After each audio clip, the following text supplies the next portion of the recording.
Hello guys, welcome to my channel SBR রান্নাঘর। আজকে একটি ভিন্ন পদ্ধতিতে ভিন্ন স্বাদে আমি মসুর ডালের পুর তৈরি করে এই ডাল পুরিগুলো বানিয়েছি। খেতে ভীষণ মজার হয়েছিল।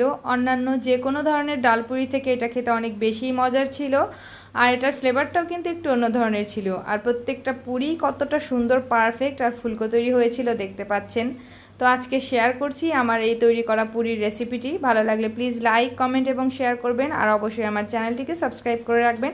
আর যারা ফেসবুক থেকে দেখছেন তারা অবশ্যই আমার চ্যানেলটিকে ফলো করে রাখবেন। তো প্রথমেই আমি ডাল পুরি তৈরি করার জন্য মসুর ডালটাকে প্রিপেয়ার করে নিব।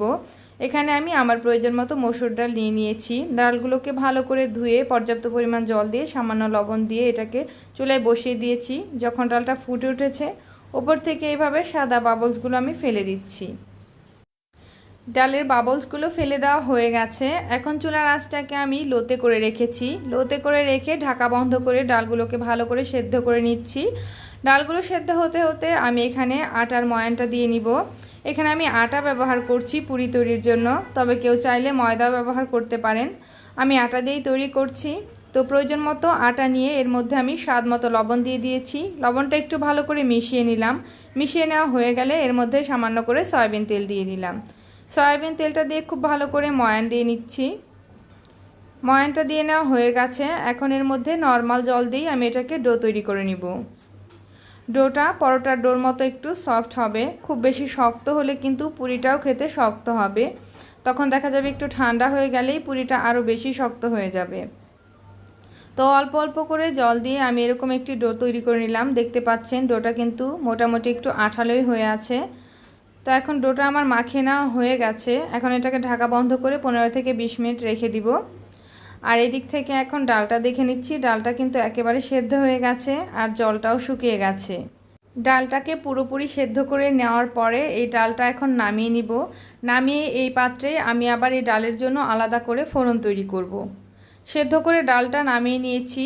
এই পাত্রটি আবার পরিষ্কার করে এই পাত্রের মধ্যে এখন সামান্য একটু তেল দিয়ে ফোড়ন তৈরি করছি। তেলের মধ্যে প্রথমেই দিয়ে দিলাম কুচিয়ে নেওয়া শুকনা মরিচ, আর সেই সঙ্গে দিয়ে দিলাম কালো জিরা। এই ফোড়নটা একটু ভালো করে ভেজে নিব। ভাজা হয়ে গেলে এর মধ্যে দিয়ে দিচ্ছি কুচিয়ে রাখা পেঁয়াজ আর কুচানো কাঁচামরিচ। এখন সব কিছু একটু ভালো করে ভেজে নিব।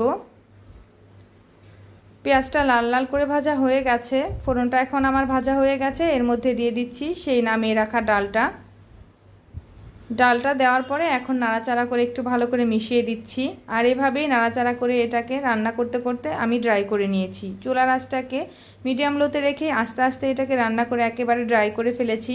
যখন ড্রাই হয়ে গেছে এখন চুলার আঁচটা আমি বন্ধ করে দিয়েছি। বন্ধ করে দিয়ে এর মধ্যে কিছু ধনিয়া পাতা একটু মিশিয়ে নিলাম।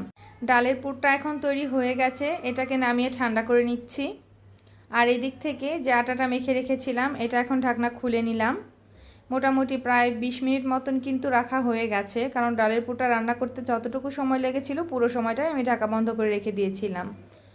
তবে মিনিমাম 15 থেকে 20 মিনিট কিন্তু এই আটাটাকে রেস্টে রাখতে হবে, তবেই পুরিটা একদম সফট তৈরি হবে।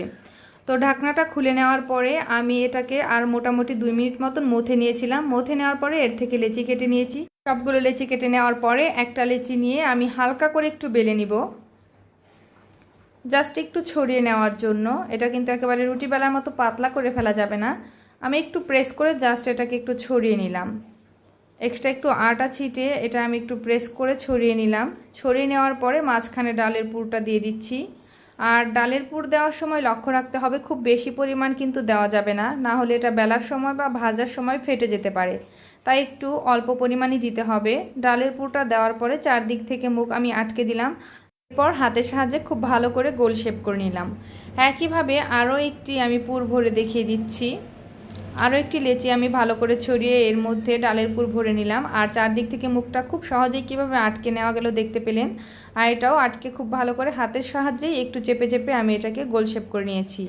এভাবে করে সবগুলো লেচি যখন আমার ডালের পুর ভরা হয়ে গেছে তখন এর থেকে আমি একটি লেচি নিয়ে হালকাভাবে একটু বেলে পুরির শেপ দিয়ে দিলাম। ব্যাস, আমার পুরি তৈরি করা হয়ে গেল। এখন শুধু গরম তেলে ভাজার পালা। তো গরম তেলের মধ্যে আমি পুরিটা দিয়ে দিলাম। পুরিটা দিয়ে দেওয়ার পরে হালকা একটু প্রেস করে করে এটাকে ভেজে দিব। এতে করে খুব ভালো মতন ফুলকো হবে। তবে প্রথম পুরিটা আমার এত বেশি ফুলকো হয়নি, তেলটা আসলে প্রপারলি গরম হয়েছিল না। প্রথমটা ভাজা হয়ে গেলে তুলে নিয়েছি। এখন আমি সেকেন্ডটা দেখিয়ে দিচ্ছি যে এটা ঠিক কতটা পারফেক্টভাবে ফুলে উঠেছে। দেখতে পাচ্ছেন প্রথমটার থেকে কিন্তু দ্বিতীয়টা খুব ভালো মতন ফুলে উঠেছে। আর এভাবে করেই আমি সবগুলো পুরি বানিয়ে নিয়েছি। প্রত্যেকটা পুরি কিন্তু এরকম ফুলকো তৈরি হয়েছিল। তো এটা ছিল আমার থার্ড পুরিটাও কিন্তু অনেক সুন্দর ফুলকো হয়েছে। লাস্ট যতগুলো পুরি আমি ভেজেছি প্রত্যেকটা পুরি অনেক ফুলকো হয়েছিল। তো একটা একটা করে ভেজে আমি খেতে দিয়ে দিয়েছি সবাইকে, তাই জন্য পুরিগুলো সবগুলো ভাজার পর আমি দেখাতে পারিনি। তো এখানে আমি আমার খাওয়ার জন্য দুইটা নিয়ে নিয়েছি। এখান থেকে আমি একটা ছিঁড়ে দেখিয়ে দিচ্ছি যে ঠিক কতটা সফট হয়েছে আর কতটা ফুলকো। দেখতে পাচ্ছেন ভেতরে পুরো কতটা জায়গা নিয়ে এটা ফুলেছে।